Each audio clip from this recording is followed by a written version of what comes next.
We just heard an LAPD news conference on the fiery end, and we think it is the end of the manhunt for Christopher Dorner. A burned corpse recovered from this cabin where Dorner had holed up near Big Bear, east of Los Angeles. We do not have ultimate forensic confirmation that it's Dorner, but the next best thing. Police somewhat standing down, not completely, but somewhat. We also don't know how this cabin ended up catching fire. We do have some remarkable audio that was captured by one of the reporters who found himself right there in the middle of it all as it unfolded. You have got to hear this firefight.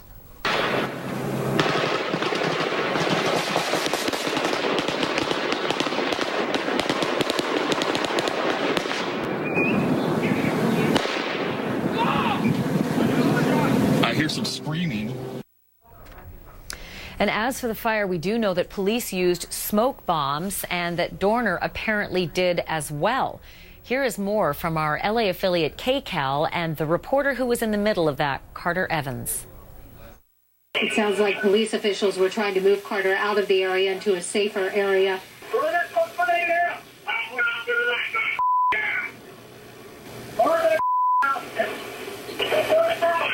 Get going right now.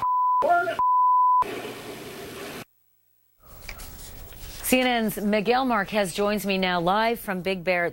Those are pretty incredible words to hear.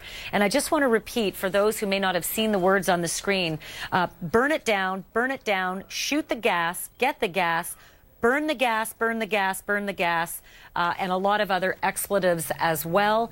Miguel, this is getting a lot of traction, and a lot of people are asking questions as to whether it's possible those deputies who responded to this may have intentionally burned Christopher Dorner inside that cabin.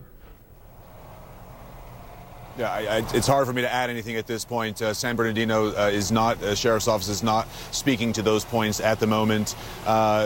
What you hear on those tapes, though, is a very rushed first blush of what went on there that afternoon. It sounds to me like they may have been saying use the gas. I understood about an hour before they actually went in that they were planning to do that. Typically, if they employ gas like that, they are trying to flush the person out. They believe that there were no hostages in that cabin, so it's not clear that they were intentionally trying to set fire to the cabin. It would be hard for me to believe that they were, but tensions were obviously very high with one officer down, and probably they knew he was dead by that time, and the other one injured badly. So it was a very, very tense afternoon up here, Ashley.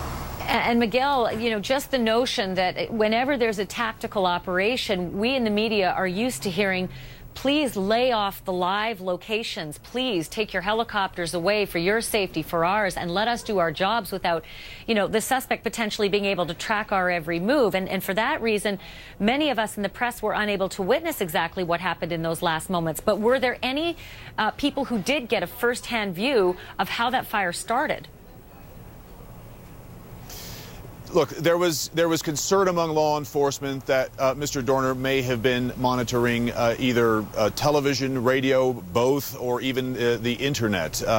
They believe his phone went on at one point. It is possible they had some communication with him inside that cabin. We don't know whether or not they actually did, whether there was any offer of surrender, whether or not he wanted to come out of that cabin at any point.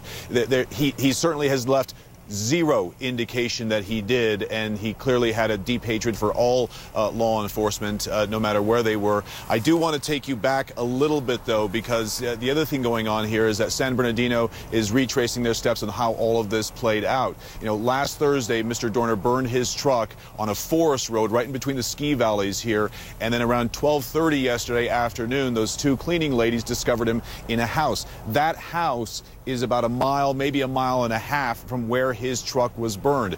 It may be the case that he was in that house for several days, literally right under the nose of San Bernardino Sheriff's Office, and not until these two women came in to clean this house. He stole their car. That was shot up by Fish and Game officials. Then he stole the truck.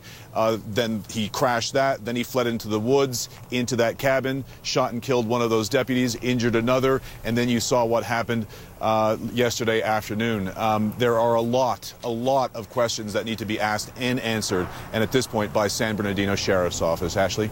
All right, Miguel Marquez joining us live now from the Big Bear area, and joining me now on the phone is CNN contributor and former FBI Assistant Director Tom Fuentes. Tom, you were one of the first people I thought of when I heard these terms that were being used, and I just want to go over this again so everyone is absolutely clear what was recorded from the officers who were responding at that ultimate location of the fire. Burn it down, shoot the gas, get the gas, burn the gas, burn the gas, burn the gas, burn the gas. Hey, hold it, get out, get the F out.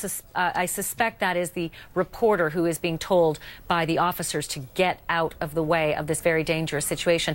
Tom, is anyone founded if they think that this was an intentional burning alive of the suspect? Good morning, Ashley. I don't know really how to respond to the recordings. Basically, you hear the confusion, you hear almost panic on the part of whoever is talking on that microphone, and that's not normal in a SWAT operation. They're highly disciplined, highly professional. There's not going to be that kind of shouting and of course terminology, burn it down and things like that. So I just don't. It doesn't fit what I'm normally used to in an operation this difficult. Well, is there? You wouldn't hear comments like this. I don't know. I think that, as Miguel said, the sheriff's department's going to have a lot of questions to answer about who was making those statements on the radio and why. And let's be really clear, there were two officers who were fired at. One of them today is dead. The other one is in the hospital having undergone surgery because of exactly what was going on inside that cabin. Is it potentially even justified that you want to take out the suspect no matter what you use, be it bullets, be it fire, be it gas? Is it possibly justified that they did intend to burn down the cabin? Normally, I would say no, it's not justified. If he was in the process of actively shooting at those officers that moment, then they would have to return fire. But if there was any chance that he could surrender, they would have to accept his surrender. So as soon as the subject calls it off, if you will, and stops the aggressive action and wants to surrender, you have to allow that process, allow him to surrender and take him into custody. Now, in this case, when they don't see him and they don't know exactly what's going on, and we don't actually know this moment what whoever is yelling in that microphone is seeing, and I think that's the important thing here. So there could be other factors leading to this, leading to him to shout that in a way, rather than just fire bullets at that cabin. If he was firing at them at that moment for any reason, although you don't hear it in the recording, you would think you would hear gunshots in the background. Is there something... So I just really am at a loss to explain why, if that's an officer yelling those commands and yelling burn it down, I really don't understand why that would be the case. All right, well, listen, I am certainly a novice when it comes to the tactical equipment that can be used in a situation like this, but I think it might have been you at one point during the live reporting referred to something called a burner. Was that you? And exactly, if it wasn't you, and do you know anything about what a burner is, if it's a device that's used? No, I didn't hear that term in the coverage yesterday, and I didn't use it. What I said was that some of the devices used in a tactical, especially when they're going to assault the location and attempt to either apprehend or, if it's hostages, rescue hostages, if they use what's termed a flashbang, which is a grenade simulator, it makes a tremendous noise. It makes a lot of smoke, and it's to disorient the subject long enough to give the tactical team a 1-second advantage while he is stunned.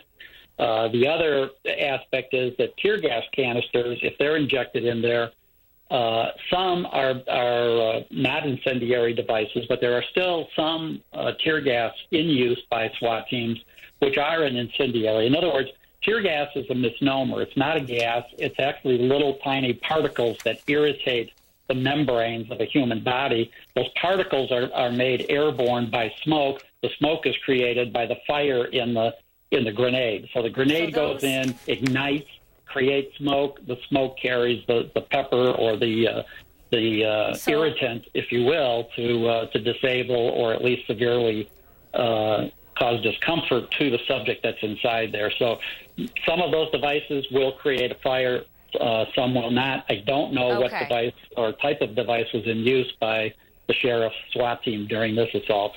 Which is critically important information, that there may have been tactical devices that could cause a fire, a collateral situation. But I just want to read for you a few more comments that were made by one of the officers on the scene. And I want to just get your take on whether that might make a difference, because there is definitely a different tone, a different tenor, and most of the words I can't say. So I'm going to have to make my way through this. Burn that smoke grenade out. Burn that effing house down. Gonna burn it down. Get it going right now. Effing burn this mother effer. Does that change the dynamic here, Tom? It just sounds terrible. I'll admit that. And we don't know everything that was going on at that specific moment, and we don't know who's saying this. And I think that's the key to this, is who is yelling this out to their other officers. It's unprofessional. It's unprofessional to use language like that. I don't understand if it's tactical teams talking to each other or their commander talking to them. Those conversations should be on encrypted radio frequencies. They shouldn't be out open for widespread recording. And even if they are on encrypted channels that no one else can hear, it still sounds that the person was very excited and basically, lost their poise, lost their personal disciplinary control or self-control. And that's just not common. SWAT teams deal with these issues all the time. SWAT leaders, they practice, they train. They would have experience in dealing with this. I'm very, even though an officer's been killed, I know, and emotions are high, they're professionals and need to contain their emotions and do what they have to do professionally. And I want to add here, I'm just getting a live note as I'm speaking with you from one of our producers, Rose Arce, who says that she overheard on the scanner the term burner being used, and it was at the same time they were also discussing green smoke. And so whatever that ends up lending to this conversation, to these questions, I think there are still a lot of questions to be answered. Tom Fuentes from Vancouver, Canada, thank you for joining us and helping us sort of sort through these very, very disturbing questions. Do appreciate it, Tom. Thank you. All right, moving on. Stuck at sea and living in filth, it is a reality for more than 4,000 people who are on board a ship called the Carnival Triumph. We're talking about sewage that is sloshing around in the hallways, a fire that paralyzed the ship on Sunday, and now that ship moving very, very slowly back to port. But it's going to take another 24 hours at least. It's scheduled to arrive in Mobile, Alabama tomorrow afternoon, and after the break, two mothers of two young girls who are on board that ship. They've been hearing firsthand from their daughters about just how bad it is and how scared they are.